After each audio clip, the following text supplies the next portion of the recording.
London, England, July 9, 1864. Shortly after 10 o'clock at night, the guard of a North London railway train pulls into Hackney Station and notices something wrong with one of his first-class compartments. The seat is wet.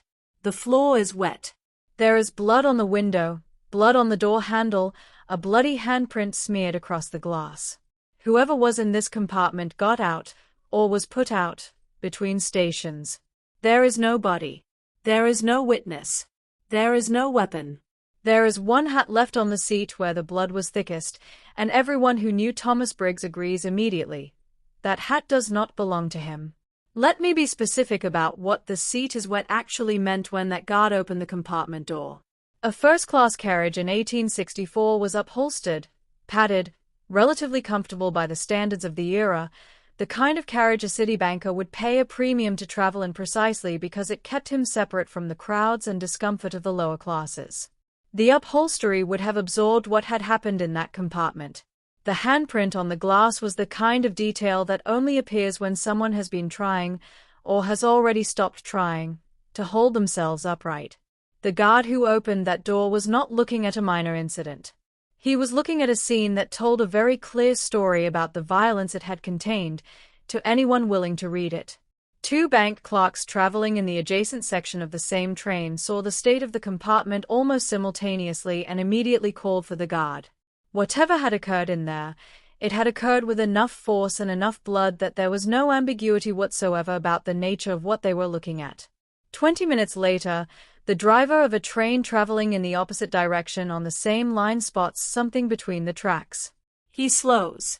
There, lying on the embankment between the Old Bow and Victoria Park stations, in a stretch of open ground north of the River Thames, in the dark, is a 6 to 9-year-old banker, still alive, barely. His head has received at least 6 severe blows. His gold watch and chain are gone. His gold spectacles are gone. The hat he was wearing when he boarded at Fenchurch Street, a top hat, the kind a city banker of his generation wore as naturally as a coat, is gone too. Thomas Briggs is carried to the nearest pub, because there is no hospital close enough to matter. He dies there the same evening without regaining consciousness. Britain has had railways for nearly 40 years by this point. In those 4 decades, there have been accidents, derailments, robberies, assaults, and a great deal of public anxiety about what exactly happens inside the sealed, corridorless, unlit compartments of a moving train. Little boxes of pressed wood and glass, impossible to exit between stations, impossible to see into from outside, with no way to raise an alarm to the driver or the guard once the doors are closed and the wheels are moving. For 40 years, critics and journalists have been warning that these compartments are traps waiting to happen. For 40 years, nothing quite as bad as everyone feared has actually occurred. Tonight, it finally has. The first murder on a British railway, the first, as far as anyone at the time can establish, on any railway in the world, has just been committed in a sealed compartment, between stations, with no witnesses, on a Saturday night, and the only clue sitting in that blood-soaked carriage is a hat that doesn't belong to the victim. There's something worth naming about what that hat means before we go any further, because it becomes, in almost every sense, the organizing object of this entire case. It's the first clue. It's the thread that unravels the investigation. It's the object the killer couldn't let go of, even after he'd altered it and crossed an ocean. And it sits there, on a blood-soaked seat in a first-class compartment at Hackney Station, long before anyone knows any of that. Just a plain black beaver hat, in the middle of evidence that someone has been seriously hurt, telling anyone who cares to notice that whoever did this left in a hurry and didn't leave empty-handed. So here's where this episode is going.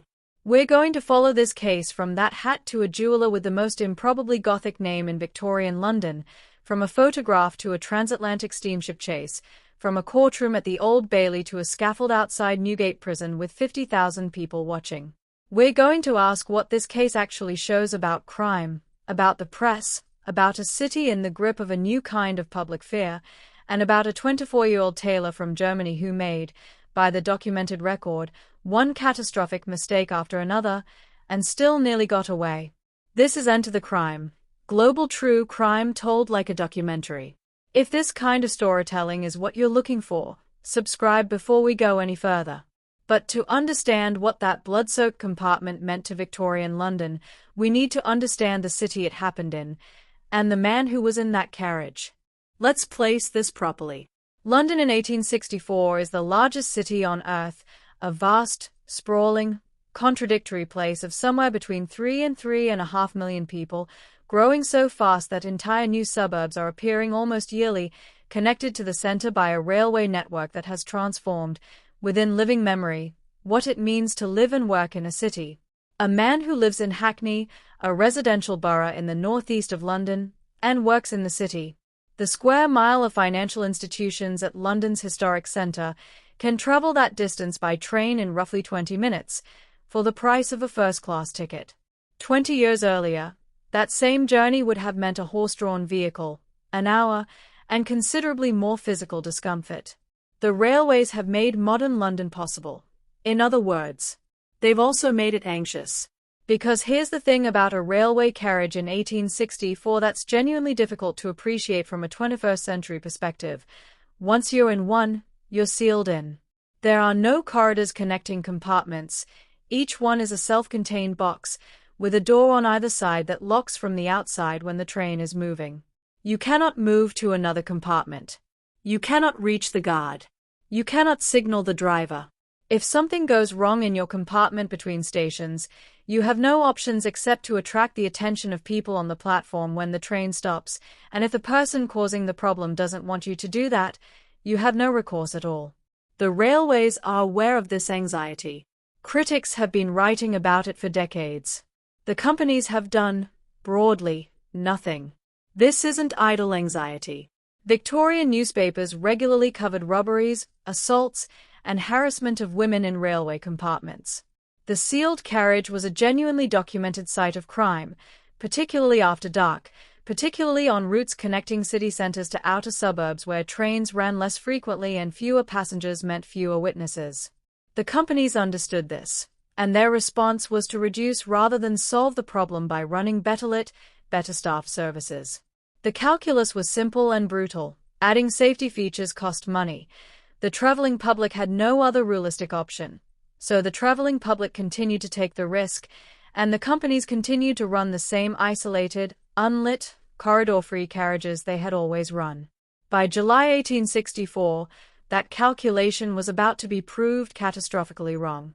A few specific incidents give the anxiety its proper texture.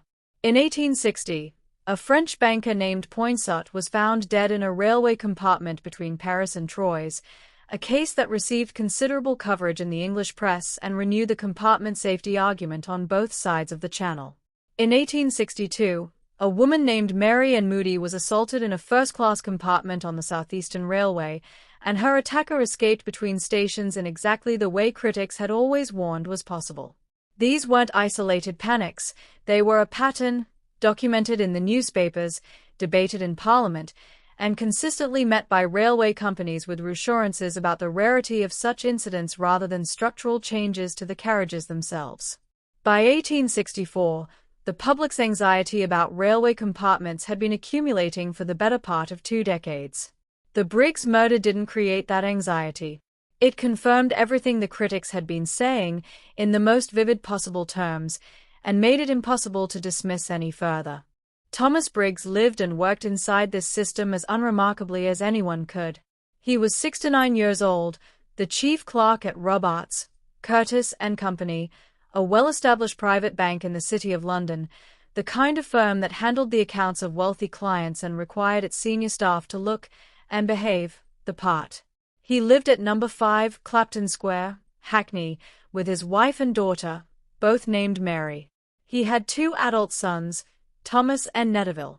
He had spent, by all contemporary accounts, a thoroughly ordinary life building the kind of solid, unremarkable respectability that Victorian England considered its highest civic achievement. He travelled to work by train most mornings, a short ride from Hackney to Fenchurch Street station, then a return journey in the evening. He had done it so many times that it was as automatic as breathing. His friends and family described him, in the days after his death, as a man of routine and reliability. He was punctual. He was careful with his finances, both professionally and personally. He dressed appropriately for his station: a silk top hat, a good coat, a gold watch and chain of the kind a city clerk of his seniority would have considered standard professional equipment rather than ostentation. He did not, as far as the documented record shows, take unnecessary risks or court confrontation. He was, in every sense, the kind of person whom Victorian England meant when it talked about respectability, someone whose entire life had been organized around exactly the kind of quiet, dependable, unremarkable virtue that was supposed to keep you safe. On the evening of Saturday, July 9, 1864, Thomas Briggs visited his niece, Mrs. Anne Buchan, in Peckham, a neighborhood in southeast London, for dinner. He left at approximately 9:30 and made his way to Fenchurch Street station, in the city, to catch the last convenient train home. He was wearing a tall silk top hat. He had a gold watch and chain, a pair of gold spectacles, and approximately £5 in banknotes in his pockets. In 1864, £5 represents roughly a skilled craftsman's weekly wage, worth many hundreds of pounds in modern terms. He caught the 9:50 p.m. train from Fenchurch Street. I want to dwell on that detail, the £5, because one of the strange, small facts about what happened next is that whoever attacked Thomas Briggs took his watch, his chain, and his spectacles, but left the £5 untouched in his pockets.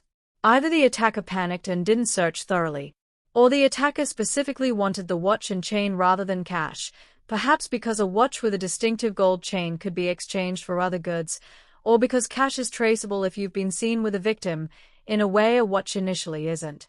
That distinction matters. We'll come back to it.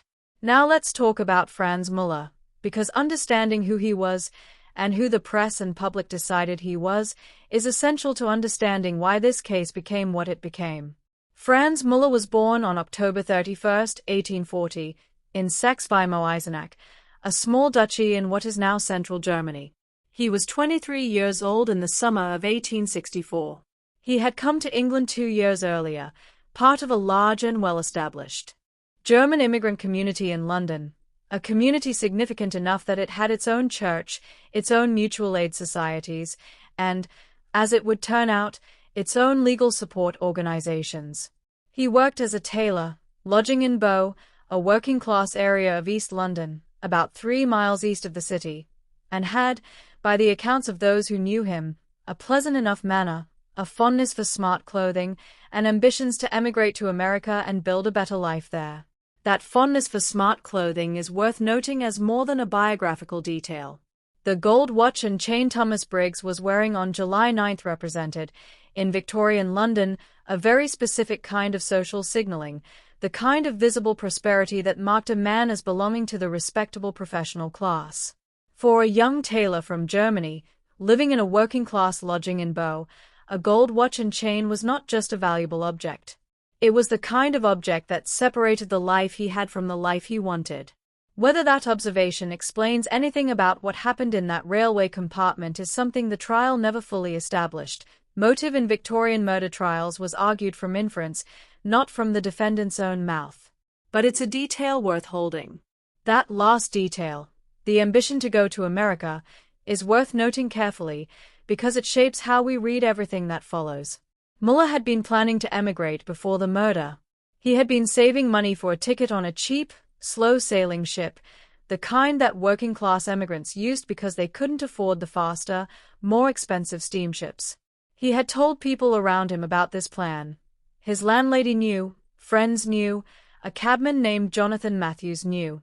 The plan was not secret. In other words, when Müller departed for New York 6 days after the murder of Thomas Briggs, he was, on one reading, executing a long-planned emigration he had accelerated in panic. And on another reading, he was a man with a pre-existing exit strategy that happened to be activated immediately after he committed a murder. Both readings are possible. The jury settled on the second one. He had, also, a previous conviction for larceny, petty theft, from his earlier time in England, a fact that would surface at trial and do him no favors. It was not a conviction for violence. It was a conviction for theft. Whether that matters to your reading of what happened in that railway compartment is something I'll leave you to decide. He was not, by any contemporary account, someone who struck his neighbors or acquaintances as dangerous. He was a young man in a new country, working a modest trade, saving money, looking towards something better. That's the person we're dealing with. Not a monster. Not a criminal mastermind. A 23-year-old tailor with ambitions and a prior theft conviction on a Saturday evening in July. The moment everything changed was Saturday, July 9, 1864, the same evening Thomas Briggs was riding the 950 from Fenchurch Street.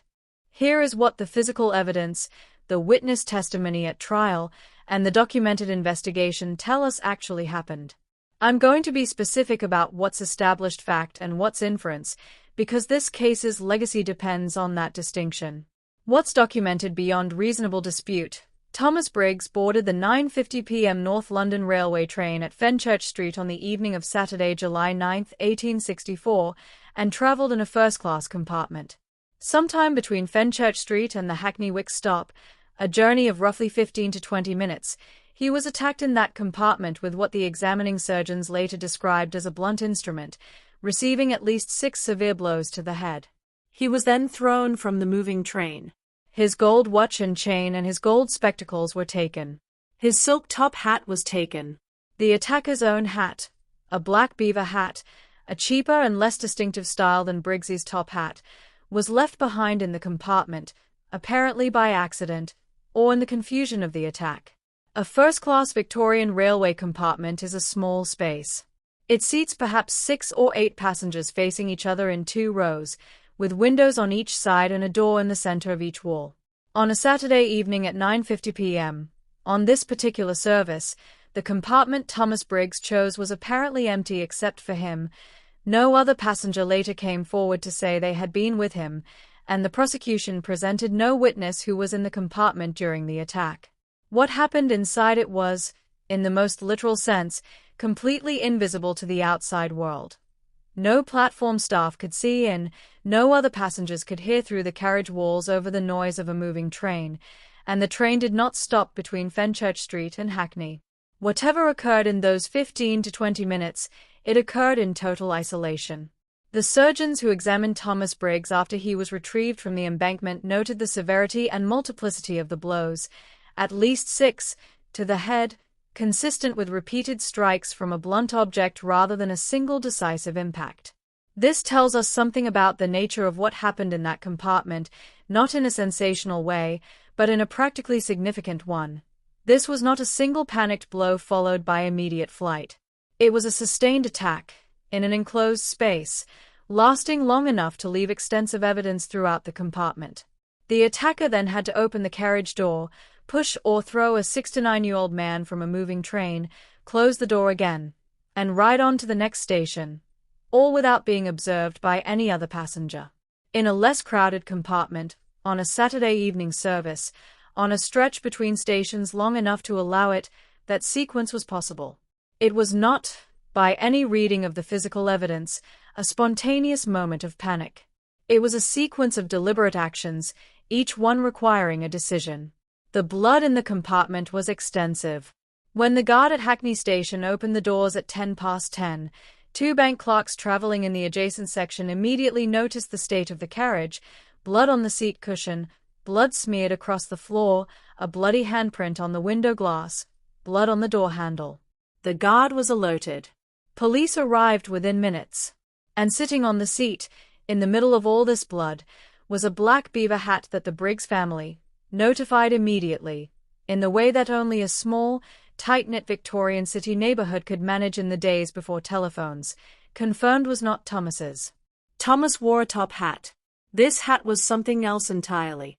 Whoever had been in that compartment had gone away wearing Thomas Briggs's top hat and left their own behind. This was either a moment of extraordinary panic, in which a man grabbed the wrong hat in his rush to get out before the next station, or it was something even more chilling. A killer who noticed the error only once he was already clear of the train, and decided to keep walking rather than go back. 20 minutes later, and roughly a mile away, the train driver heading in the opposite direction on the same line spotted the body on the embankment. The station master at the next stop organized a party to retrieve Thomas Briggs, who was still alive but only barely. He was carried to the Mitford Castle public house on the nearby Cadogan Terrace, the nearest building with enough light and space to lay him down properly. 2 surgeons were sent for. Both agreed there was nothing to be done. The nature of his head injuries made any intervention futile.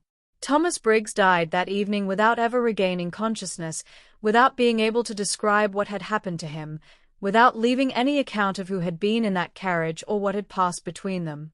This is the first railway murder in British history, and the only clues are a hat, an empty compartment drenched in blood, and a man's body on the embankment with £5 still in his pockets. It's worth pausing on what happened in the hours immediately after the discovery, because it shows how quickly Victorian London could turn a crime into a public event. By the following morning, Sunday, July 10th, the story was already spreading through newspapers, word of mouth, and the particular information network of a city built on dense, overlapping neighborhoods where everyone knew everyone within roughly half a mile. Thomas Briggs's son Netterville was contacted almost immediately and came to identify the hat found in the carriage, confirming, within hours of the discovery, that the wrong hat was the central fact of the case. The North London Railway Company posted a reward of £300, a substantial sum, roughly equivalent to a working-class family's annual income, for information leading to the arrest and conviction of the killer. Scotland Yard's detective branch was notified and Inspector Richard Tanner was assigned to the case. The £300 reward matters more than it might initially seem. Victorian criminal investigation depended heavily on reward money as an investigative tool. There was no professional informant network, no forensic intelligence system, and the detective branch's 15 men could not run comprehensive inquiries across a city of 3 million people without outside help. A reward that size was designed to make every person in Thomas Briggs's social and geographic circle actively think about what they knew, who they'd seen, what didn't add up. It was, in practice, the primary mechanism by which the detective branch turned a city full of potential witnesses into a network of active ones. And as we'll see, it worked, though not in the way anyone expected, and not through any witness who had actually seen the attack. Let me take you through how this case was actually solved, because almost nothing about it works the way you'd expect, and the way it did work is, in retrospect, a remarkable document of how Victorian detective work actually operated, as opposed to how the Sherlock Holmes stories would teach a later generation to imagine it. One thing worth understanding up front: Scotland Yard's detective branch in 1864 was a small, relatively young institution. The Metropolitan Police had been established in 1829, and its detective function had only been formally organized since 1842. By 1864, the detective branch numbered just 15 men to cover the entire metropolitan area of London. They had no fingerprint database, no forensic laboratory, no standardized evidence handling procedures, and no photography unit. Photographs, when used at all in criminal cases, were brought in from outside. The investigative tools available to Inspector Richard Tanner when he caught this case were, essentially, witnesses, physical evidence, and the ability to circulate descriptions through newspapers. That was it. In this context, the speed with which the Briggs case broke, from murder on July 9th to positive identification of a named suspect by July 18th, 9 days later, is genuinely impressive. What made it possible was not systematic detective work but the particular accident of who happened to know what and who happened to share it at the right moment. Reversal 1. The initial assumption, and it's entirely understandable given the public panic that followed, was that this was the work of organized criminal gangs preying on railway travelers. The Daily Telegraph, dated July 13, 1864, captured the immediate public mood. There is one general feeling which this dark crime has excited among the population: there must be an end put to the absolute imprisonment which railway travelers endure. The idea of an organized gang, lying in wait at stations, selecting wealthy-looking targets in first-class compartments, was the version of events the press ran with almost immediately. That theory produced no leads. Because it was wrong. This was not organized crime. This was, as the evidence eventually showed, a single opportunistic attacker who made a series of decisions so reckless that they bordered on incomprehensible. The gang theory kept attention pointed in the wrong direction for the first critical days after the murder, while the actual suspect was preparing to leave the country. Reversal 2. The Real break came not from Scotland Yard's detective branch but from a jeweller's shop in Cheapside, the commercial street running through the heart of the City of London, on July 11, 1864, 2 days after the murder. The jeweller's name was John Death. I want to sit on that for a moment, because it's genuinely one of those documented historical details that sounds invented. The jeweller who held the first critical clue in the first railway murder in British history was named Death. John Death, of 55 Cheapside. He was a real person, he ran a real shop, and on July 11th, 2 days after Thomas Briggs was beaten and thrown from a moving train, a young man with a German accent walked into John Death's shop and asked to exchange a gold watch, chain, and spectacle. Death looked at the chain. He recognized the style and quality of it, and thought it matched the description of items being advertised in the newspapers in connection with the railway murder. He exchanged it anyway, giving the young man a cheaper chain and a plain gold ring in return, packed in a small cardboard box bearing the shop's name. John Death was not certain enough to call the police himself. He was just a jeweller who thought something might be worth noting. What actually broke the case open came a week later, on July 18th. A cab driver named Jonathan Matthews came forward to Scotland Yard's detective branch. Matthews told Inspector Richard Tanner that he had found a small cardboard box in his house, a box bearing the name Death, Cheapside, that had been given to one of his children by a young German man named Franz Müller. Müller, Matthews explained, was a tailor, formerly engaged to his eldest daughter, who lodged nearby. Matthews had only recently heard about the railway murder, he said. He didn't read newspapers regularly, but the box, and a gold chain Müller had recently been wearing, had stuck in his mind. He had also, he told Tanner, purchased the black beaver hat found in the train compartment on behalf of Müller at a shop in Marylebone. He recognized it immediately when shown it. And he provided something that would prove more consequential than any of this, a photograph of Franz Müller. Reversal 3. And this one matter enormously not just for this case but for the history of criminal investigation. In 1864, photography was still a relatively young commercial technology, around 25 years old, and not yet integrated into police work in any systematic way. The question of whether a photograph had ever before formed a central piece of evidence in a British murder investigation was, by later historians' assessments, genuinely unresolved. What Matthews gave Tanner was a small, clear portrait of a young man in good clothes with a slightly challenging expression. John Death the jeweller was shown it and identified Müller immediately as the man who had exchanged the gold chain on July 11th. Müller's landlady Mrs. Blythe confirmed the hat. Every thread of physical evidence ran directly to one man. There was one problem. When Inspector Tanner went to arrest Franz Müller on July 18th, 9 days after the murder, Müller was already gone. He had boarded a sailing ship called the Victoria, bound for New York City, on July 15th. 3 days before Matthews walked into Scotland Yard. Here's where this case becomes something genuinely extraordinary. Tanner, accompanied by Matthews and John Death as civilian witnesses, did not accept that this was over. He went to Liverpool. On July 20th, he and his party boarded the Inman Line steamship City of Manchester, the fastest vessel available, bound for New York. The Victoria, with Müller aboard, had a 5-day head start. But a steam-powered liner in 1864 was dramatically faster than a sailing ship. Tanner's steamship crossed in roughly 21 days. The Victoria, fighting North Atlantic headwinds, took 43. When Tanner arrived in New York Harbor on August 5th, Müller's ship was still weeks away. He waited. What happened next knocked the American Civil War, then in its third year, the Siege of Petersburg underway, off the front pages of American newspapers. New York knew a British murderer was coming. The papers ran daily coverage. When the Victoria finally came into harbor on August 25th, Tanner was waiting on the quay. Müller stepped ashore. Tanner stepped forward.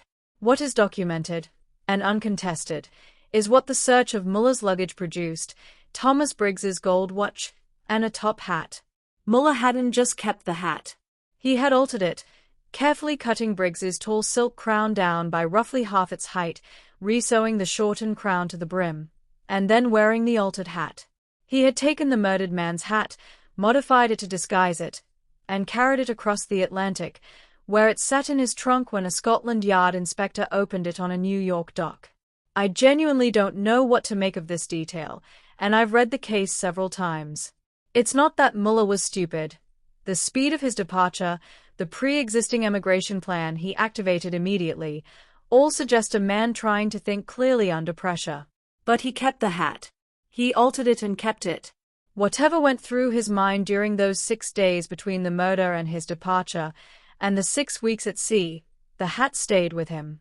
At this point, knowing what you know, drop your verdict in the comments. Because the extradition fight about to begin was genuinely complicated, and not everyone in America agreed that what Tanner had was enough.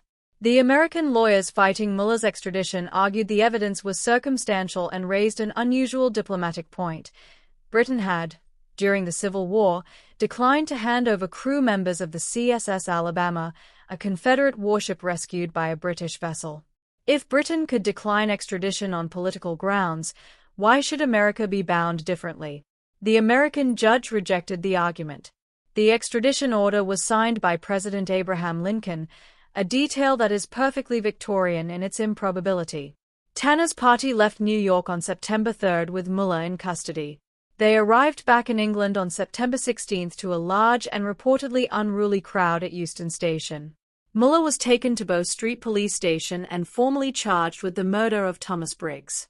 The trial of Franz Müller opened at the Central Criminal Court, the Old Bailey, the senior criminal court in England and Wales, on October 24, 1864.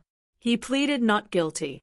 The prosecution's case was, at its core, the chain of physical evidence: the watch, identified by Briggs's family; the hat, identified by Matthews as one he had purchased for Müller, and by Müller's landlady as one she recognized; the gold chain, identified by John Death as the one exchanged in his shop on July 11; the photograph, which tied Müller to Death's shop and to the hat; and the chronology, Müller fleeing the country 6 days after the murder, before most people in his circle had even connected the published descriptions to anyone they knew. The defense had 3 arguments. The first was an alibi. Müller claimed he had been visiting his girlfriend, Mary Ann Eldred, in Camberwell, a neighborhood in South London, on the night of the murder. His defense team produced a telegram that Müller had allegedly sent to Mary Ann's landlady, notifying her of the visit. The prosecution challenged the timing of that telegram sharply enough that one barrister was driven to the exasperated question, recorded in the trial transcript and repeated in almost every account since, of whether this entire case was going to rest on the reliability of a brothel clock. The alibi didn't hold up under cross-examination. The second argument was more interesting. A witness named Thomas Lee, who said he knew Thomas Briggs, testified that he had seen 2 men in the compartment with Briggs on the night of the murder, one stout with light whiskers, the other tall and dark. Neither matched Müller's description. Lee had not, he admitted, thought this worth reporting to the police at the time. The defense pressed this point. If Lee was telling the truth, Müller wasn't in that compartment at all, and everything that followed, the hat, the watch, the chain, was either coincidence or something more sinister. The third argument targeted the hat specifically. Counsel for the defense suggested that the hat left in the compartment might have belonged not to the murderer but to the cabman Matthews himself, that Matthews could have been the killer, planting the hat to frame Müller and claiming the £300 reward offered for information leading to an arrest. It was a serious accusation against a named, living witness, made in open court, without supporting evidence. None of the 3 arguments survived contact with the prosecution's physical evidence. The jury deliberated and returned a guilty verdict. The sentence was death. It's worth understanding what that jury deliberation would have actually looked like inside the Old Bailey in October 1864, because the physical and procedural reality of a Victorian criminal trial is quite different from the courtroom drama most people picture. The Central Criminal Court occupied a building adjacent to Newgate Prison itself, the 2 institutions sharing a wall, a proximity that was entirely deliberate and was intended, by the architects of the Victorian criminal justice system, to make the connection between verdict and consequence as immediate and physical as possible.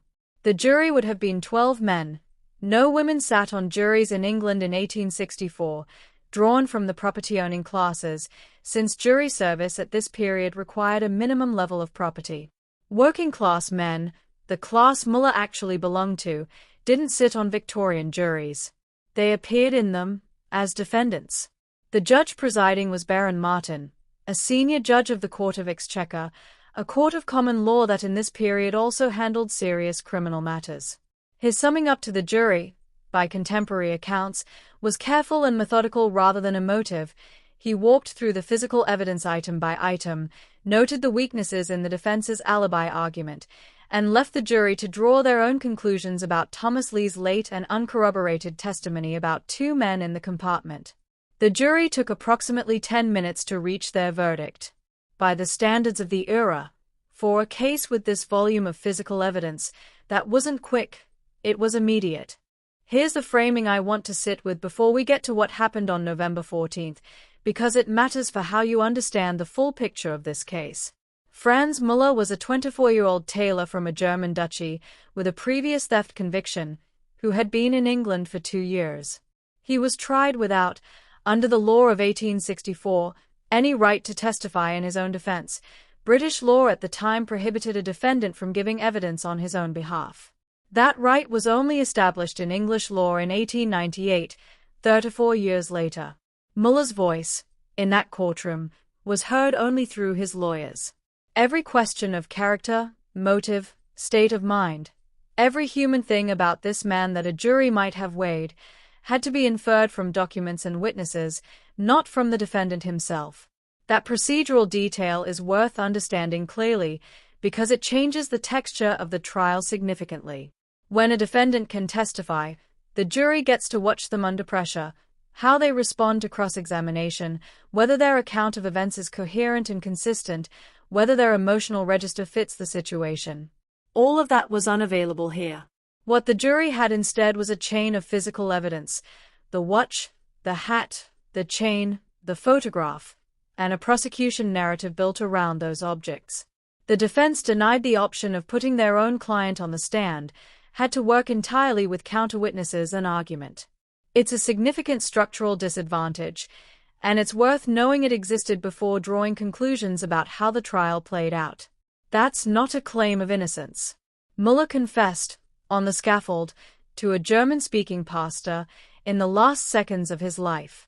It is a claim that the legal process of 1864 was, by the standards we would now apply, incomplete in a way that mattered, and that Müller's inability to speak for himself in that court is one of the things worth naming clearly, rather than leaving it buried under the drama of the transatlantic chase and the dramatic hat evidence.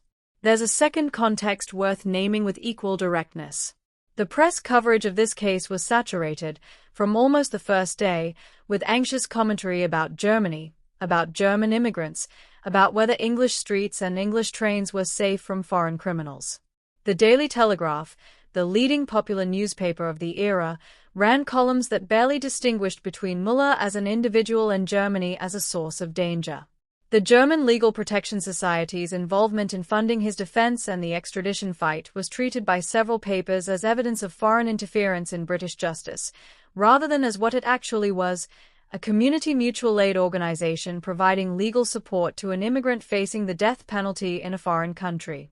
Anti-German sentiment in 1864 London was a real, documented feature of how this case was covered, shaped, and eventually remembered by the public that consumed it. The timing of the case matters too. Britain in 1864 was watching the American Civil War with considerable anxiety. The diplomatic row over the CSS Alabama was live during Müller's extradition proceedings, and foreign and dangerous were unusually easy to conflate in public discourse.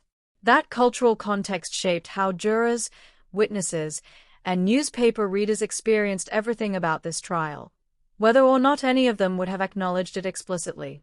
None of this changes what happened in that railway compartment. What it does change is how we should think about the 50,000 people who gathered outside Newgate Prison on the morning of November 14, 1864, and what exactly they believed they were there to witness. Franz Müller was publicly executed outside Newgate Prison on the morning of Monday, November 14, 1864. He was 24 years old. Between the guilty verdict on October 25 and the execution on November 14, Müller spent 20 days in the condemned cell at Newgate. By contemporary accounts, he spent much of that time in the company of Dr. Louis Capel, the German-speaking pastor from London's German Lutheran chapel who had been assigned to attend him. Müller was described by those who visited him in this period as calm, quieter than expected, by the Victorian press that found his composure almost as newsworthy as the crime itself. He continued to maintain his innocence privately, even as the public world outside Newgate had moved almost entirely on from debating the verdict to debating the spectacle of the coming execution. His German community in London organized a petition for clemency. It was rejected. The Home Secretary saw no grounds to interfere with the verdict. The crowd, estimated at 50,000 people, was by most contemporary accounts drunk, disorderly, and in a festive mood that contemporary observers found deeply unsettling. Contemporary newspaper accounts describe jeering, shouting, people climbing lamp posts and walls for a better view, vendors selling food and broadside ballads about the condemned man to spectators who had, in some cases, camped overnight to secure a good spot. One journalist writing about the scene used the phrase savage carnival. Another simply noted that the behavior of the crowd was harder to look at than the execution itself.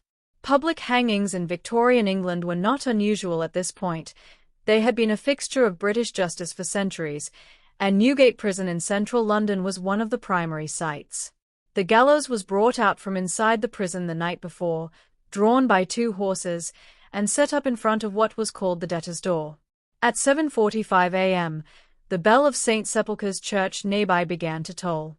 At a few minutes before 8, Müller was led from his cell to the press room, a room inside the prison used for final preparations, where the hangman William Calcraft placed a leather body belt around his waist and strapped his arms. His collar was removed. He was led to the scaffold. On the gallows, while Calcraft was completing his preparations, Dr. Capel leaned close and asked him directly whether he had committed the murder of Thomas Briggs. Müller's response, in German, in those final seconds, was 3 words: Ich habe es getan. I did it. The crowd reportedly shouted hats off as the trapdoor opened, a dark piece of gallows humor about the hat that had both identified him and ultimately condemned him. The confession is documented and generally accepted as genuine. A man in his final seconds, speaking in his own language to a pastor he trusted, has every reason to be honest and very little reason to lie. But I did it, spoken in 3 words, on the scaffold, is still only 3 words. It confirms guilt. It explains nothing, not what happened in the compartment, not whether there was a moment of panic or planning, not whether Müller understood when he swapped hats in the dark what he was leaving behind. The confession closes the legal question. It leaves the human question exactly where it has always been. What happened next, in terms of legacy, is where this case really earns its place in history, because the consequences of what happened on that train extended in 4 separate directions simultaneously, each of them still visible today. The first was institutional. Inspector Richard Tanner's handling of the case, the photograph, the transatlantic pursuit, the careful coordination of civilian witnesses across 2 continents, brought him considerable professional recognition within the Metropolitan Police. His use of photographic evidence was cited in subsequent internal discussions about modernizing British detective practice. The case contributed directly to a broader argument, developing through the 1860s and into the 1870s, about whether the detective branch needed to be expanded and properly resourced rather than relying on the 15-man operation that had cracked the first railway murder in history through accident, reward money, and one observant jeweler. That argument produced, in 1878, the creation of the Criminal Investigation Department, the CID, within the Metropolitan Police, the professional detective organization that Scotland Yard's reputation would come to rest on for the following century. Without the Briggs case, and without the questions it raised about how Victorian detective work actually functioned, that institutional development may have come later or taken a different shape entirely. The second consequence was legislative, the abolition of public hanging. The scene at Newgate, 50,000 people, disorderly, festive, watching a man die while vendors sold sausages below the scaffold, contributed directly to the Capital Punishment Amendment Act of 1868, which brought executions permanently indoors. The moral revulsion expressed in the press at the crowd's behavior helped push that change through Parliament.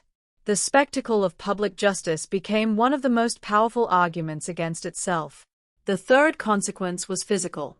Several railway companies immediately began cutting small circular peepholes into the wooden partitions between compartments, Müller's lights, as they became known with dry Victorian humor. His name became permanently attached to a safety feature installed in thousands of carriages across the British railway network. The fourth, and most lasting, was the Regulation of Railways Act of 1868, requiring all trains travelling more than 20 miles to carry a communication cord. Every time a passenger pulls an emergency handle today, they are using a mechanism whose existence traces directly to a blood-soaked compartment on the North London Railway on the evening of July 9, 1864. The case also represents one of the earliest documented uses of a photograph as criminal evidence in a British murder investigation.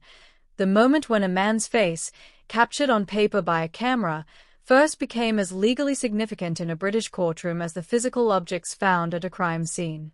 That novelty went largely unremarked at the time, absorbed into the drama of the Transatlantic chase. It belongs in any serious history of forensic investigation. There's one final detail I want to leave you with, because it's small and quietly devastating in the way the best historical details always are. Thomas Briggs left the house at No. 5, Clapton Square, Hackney, on the evening of Saturday, July 9, 1864, to visit his niece for dinner. It was a routine evening. He had done nothing unusual. He made no extraordinary decisions. He caught the train he always caught, from the station he always used, in the class he always travelled. He left £5 untouched in his pockets, and somebody stole his watch and threw him from a moving train for it. The watch was recovered from a trunk on a New York dock and returned to his family. It still existed. It could be held. The railway companies modified their carriages. A law was passed. Müller's lights were cut into the partitions. The communication cord was installed in every long-distance carriage in Britain. None of it brought Thomas Briggs home from his niece's house that Saturday evening. He was simply the first in a long line of ordinary people who travelled somewhere on a train and didn't come back, and whose deaths eventually produced, out of grief and public outrage and slow parliamentary process, the small safety devices we now treat as so routine that we've forgotten they were ever built in response to anything at all. The train is still running. The alarm is still there. The case is still open, in the way that all cases are open once you start asking not just what happened, but what it cost, and who paid it. Franz Müller paid with his life, at 24, on a November morning outside Newgate Prison. Thomas Briggs paid with his on a Saturday evening on the North London Railway, going home from his niece's house, doing nothing more remarkable than catching the train he always caught. History remembered one of them as the first railway murderer. It remembered the other, when it bothered to remember him at all, as the first railway murder victim, a category, a footnote, the occasion for a legal case that changed British travel safety forever. He deserved better than a category. He was a person. His name was Thomas Briggs. If you're into true crime documentaries that go past the legend to what the evidence actually shows, subscribe to Enter the Crime, and tell us in the comments, would you have convicted on this evidence?